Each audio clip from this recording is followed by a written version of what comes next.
This episode of The History Guy is brought to you by The Rise of Civilization. One of the most anticipated collegiate football games in the U.S. every year is the annual game between the United States Military Academy and the United States Naval Academy. And when millions of people each year watch the Army-Navy game, most are asking the same befuddling question. Why on earth is the mascot of the United States Naval Academy a goat? Actually, goats have a surprising history with the United States Navy.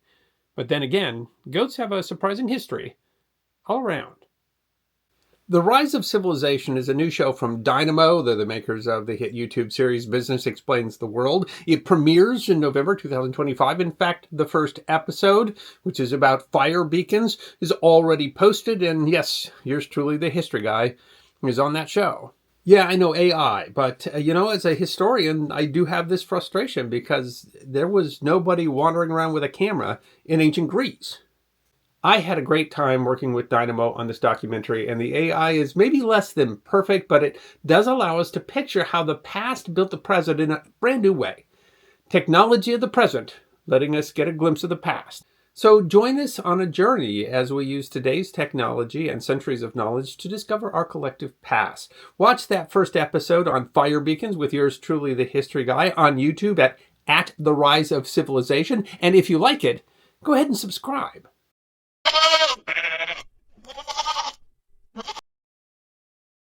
It's not a surprise that Americans are generally unfamiliar with the history of goats. According to a 2021 article in Frontiers of Veterinary Science, 90% of the world's more than 1 billion goats live in the developing world. The U.S.'s approximately 2.5 million goats represent less than 0.25% of the world's goat population. By comparison, the U.S. produces around 21% of the world's chickens. In U.S. terms, at any given moment, there are some 600 chickens per goat, which might make for an interesting battle if they ever came to blows. But the point is, the U.S. is not a major component of the world's goat husbandry industry. But that doesn't mean that goats aren't important to U.S. history, and it certainly doesn't mean that goats are not important to world history. In fact, goats are generally considered to have been the second animal to be domesticated, only behind dogs, and the first to be domesticated as livestock.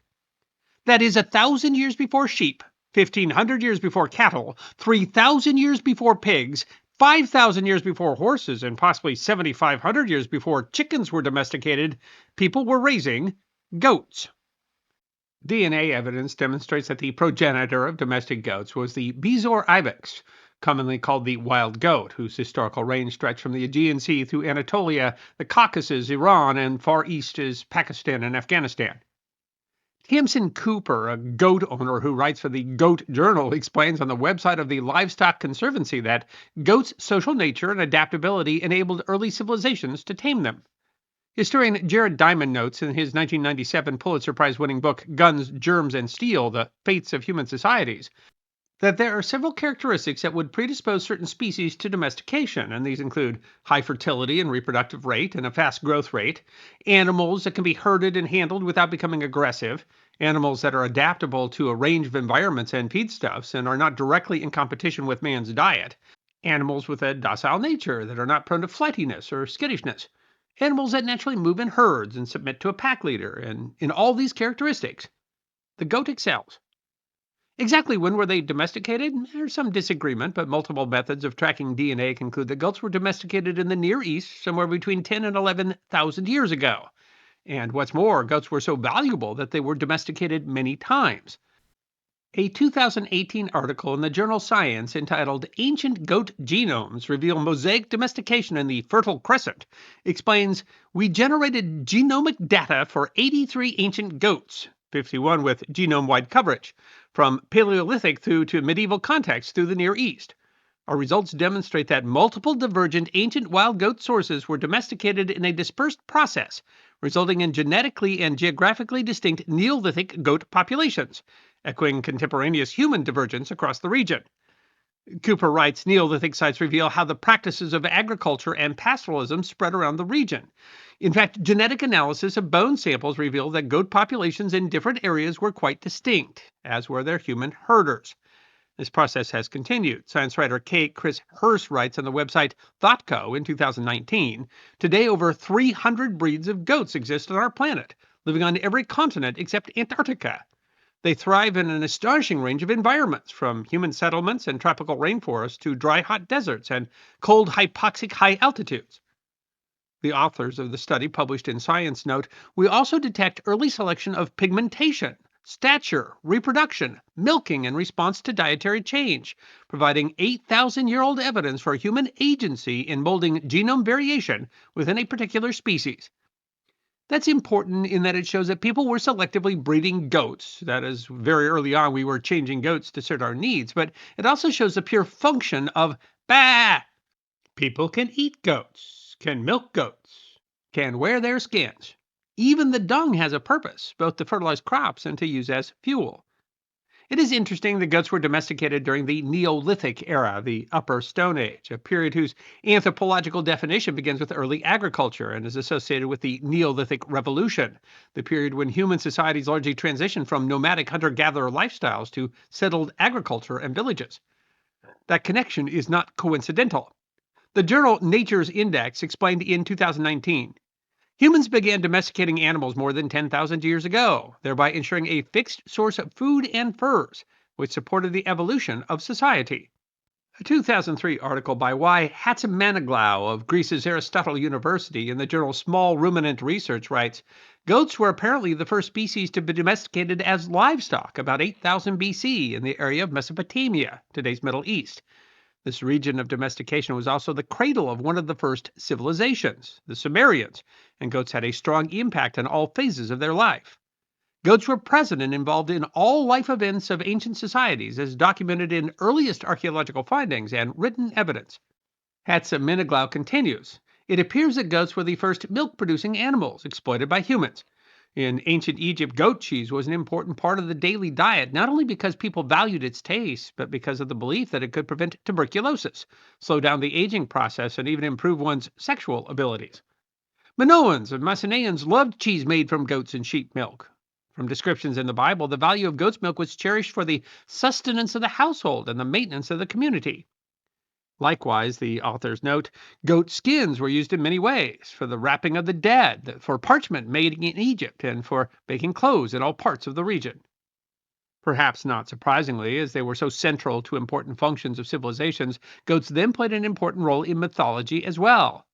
Hatzimanoglu continues, goats have long been involved in rituals and mythology, as mentioned in ancient literature. Because of their sexual nature, both sexes of goats symbolized fertility, vitality, ceaseless energy, and material care. Goats were sacred to the Sumerian god Marduk, who is often pictured accompanied by a goat. It was also sacred to the Babylonian god Ningirsu. The Egyptians adored the goat and sometimes sacrificed it as a sacred animal in order to appease the wrath of gods. The pharaonic god Osiris sometimes appears in the form of a goat. Zeus, the future father of Greek gods and men, was fed with honey and milk of the goat Amalthea. In gratitude, Zeus sent Amalthea's image among the stars as Capricorn. He also borrowed one of her horns, always filled with food and drinks, on the wish of its owner, and it became Cornucopia, the horn of plenty, and has been considered a symbol of fertility and abundance. Its introduction to bear the sins of an entire community is a universal custom starting in ancient Babylon. During the Hebrew ceremonies on the Day of Atonement, the priest would cast away into the wilderness one goat, carrying symbolically the sins of the people, thus departing or escaping goat, in English, the scapegoat. The symbology of goats goes beyond the Near East, however. Marita Rhodes writes in the 2020 book Goats from Ancient to Modern, the written myths, legends, epics, fables, and fairy tales that we know today. Many cultures have used goats in stories that portray various social constructs of their times. In Norse mythology, the goats Tengrisnir and Tegnoster pulled the chariot of the god Thor. By legend, Thor can slaughter and eat the goats and then resurrect them with his hammer, thus having an endless supply of food. In fact, goats are associated with gods in many cultures. The deity in Basque culture called Akkerbelts is a protector of goats and other animals. Basque farmers sometimes keep a black buck in their stables to protect their other livestock. In Chinese mythology, Yang Qing is a transcendent goat that protects people from wild animals. The goat is the 8th animal in the Chinese zodiac and represents prosperity and abundance. In folklore, the goat is a symbol of peace and harmony. One quizzical idea is how the goat came to be a modern symbol of Satan. Folklore writer Icy Cedric explains on her blog, the devil is not described in the Bible, so the hooves and horns don't come from this representation there. In the Renaissance, he was sometimes depicted as a dragon. Some authors suggest the association might come via the Greek god of the wild, Pan, who was depicted as a man with goat legs and was rebranded as a demon in an effort to convert his followers to Christianity. But she concludes, put simply, it's difficult to tell why the devil is depicted as a goat. Historically, goats have been associated with a number of myths. Cedric notes that the 19th century Denim Tracts, a collection of folklore myths published in the United Kingdom, says that keeping a goat in an inn or on a farm would bring the owner good luck. It would also ensure the good health of any other animals. Another superstition holds that only goat's blood could soften diamonds.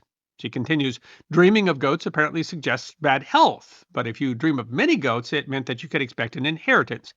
If you killed a goat in a dream, it would bring good luck, while seeing a black goat in a dream meant misfortune. Goats may also predict weather. Cedric writes, if goats came indoors to lick block salt, it showed a change in the weather. The weather would improve if they came in during bad weather, and vice versa.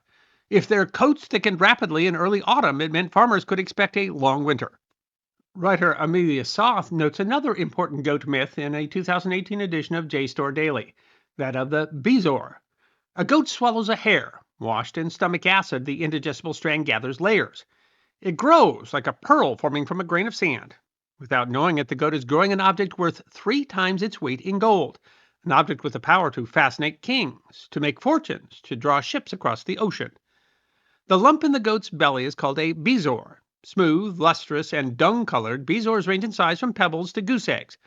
According to tradition, a bit of bezor, scraped off and dissolved in wine or water, would banish fever, melancholia, or even plague.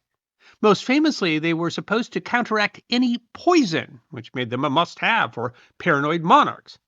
The bezor's reputation as a panacea arrived in Europe from the writings of medieval Arab and Persian physicians like Ibn Sina and Ibn al-Baythar.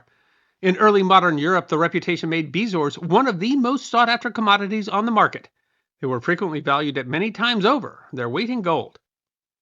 It isn't a surprise that goats would become associated with health and wealth. Hatzimenegal explains that the importance of this useful and adaptable animal was reflected not only in becoming part of the ancient worship, myths, and legends, but also of economic significance through the centuries into today's agricultural world. Goats remained important economically throughout history. J. Boyazoglu of Aristotle University writes in a 2005 issue of Small Ruminant Research, the presence of the goat in all sectors of ancient societies has continued to the present, particularly in religion, economy, nutrition, and tradition. Breeding goats was important during Greco-Roman times, Middle Ages, and the Renaissance. Goat farming reached a turning point in the 18th century in Europe when distinct populations emerged through selective breeding from the basic European, Asian, and African goat populations. This was just as true on this side of the Atlantic. Dan Scurlock writes in a 1998 edition of the New Mexico Historical Review that goats were quickly imported with the first European settlement. The many useful attributes of goats explain why this hardy, adaptable animal was brought to various islands in the Caribbean in the holds of Columbus's ships on his second voyage. Subsequent Spanish expeditions to the New World introduced the goat to South America, Central America, Mexico, and eventually to the Southwest. Goats remained important for homesteaders moving west. The agricultural news site Morning Ag Clips reported last July, though they're often overshadowed by cattle, pigs, and chickens, goats have played an essential role on homesteads and farms across the United States since the colonial era. Their hardy nature, efficient feed-to-product conversion, and versatility have made them a staple for milk, meat, fiber, and even land management. Today, interest in goat farming is rising again, fueled by shifting consumer tastes, cultural diversity, and a growing demand for sustainable, small-scale livestock systems. Emily Hayes of the Livestock Conservancy writes, goats provide a supply of milk, meat, and fiber and were easy for homesteaders to manage. As settlers moved westward, goats spread across the U.S. and helped shape American agriculture. In the early 20th century, as U.S. agriculture shifted towards large-scale production, goat numbers declined, but their presence on small farms remained important. By the mid-1900s, breed registries were established by enthusiasts and serious producers focused on maintaining breed-specific characteristics. Goats have often been kept in the White House, notably Abraham Lincoln's goats, Nanny and Nanko, pets for his sons. In an April 28, 1864 telegram to his wife in New York, he wrote, "Tell Tad the goats and father are very well, especially the goats." And the same hardiness of goats resulted in another connection. The U.S. Naval History and Heritage Command writes, in the early days of the service, many larger ships kept goats and other livestock on board as a source of fresh meat and milk. Not all livestock fared as well as goats. Oxen could get scurvy, and sheep didn't take well to sea life. Hens only prospered in good weather. Goats were the only livestock able to maintain sea legs in any weather and under all conditions. This is connected to a still important naval tradition. A goat locker is a lounge, sleeping area, and galley for the exclusive use of U.S. Navy Chief Petty Officers. The Naval History and Heritage Command explains in 1893, when the Chief Petty Officer rank was established, the goat locker was still the area where goats were kept aboard ships. The goats were under the charge of the Chief Petty Officers, and the livestock pens were in the Chief's quarters. The Blue Jackets Manual also states that the goat locker is a good-natured reference to chiefs as old goats. By the 20th century, the goat locker didn't keep actual goats, but the tradition held on in a different way. The Naval History and Heritage Command explains that in the 20th century, goats served a different purpose, as mascots. Goats continued to ride on U.S. Navy ships, but now served as pets and morale boosters rather than sources of food. The Navy's first goat mascot, El Cid, was a pet aboard the cruiser New York. In 1893, New York crew members brought El Cid to Annapolis for the Army-Navy game, which the Navy won. Midshipmen attributed the victory to the presence of the goat, and from this point onward, the U.S. Navy Academy's tradition of having a goat as a mascot was born. And that raises another question. And yes, numerous journals attest to pirates buying goats for meat and milk in ports all over the world.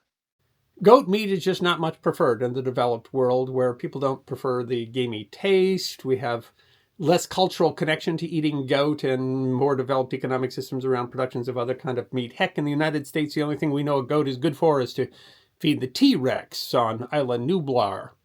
But goats are an essential source of meat, milk, and fiber in the developing world, where their ability to survive on fodder that no other domesticated animal can makes them a critical part of world nutrition, health, and food security.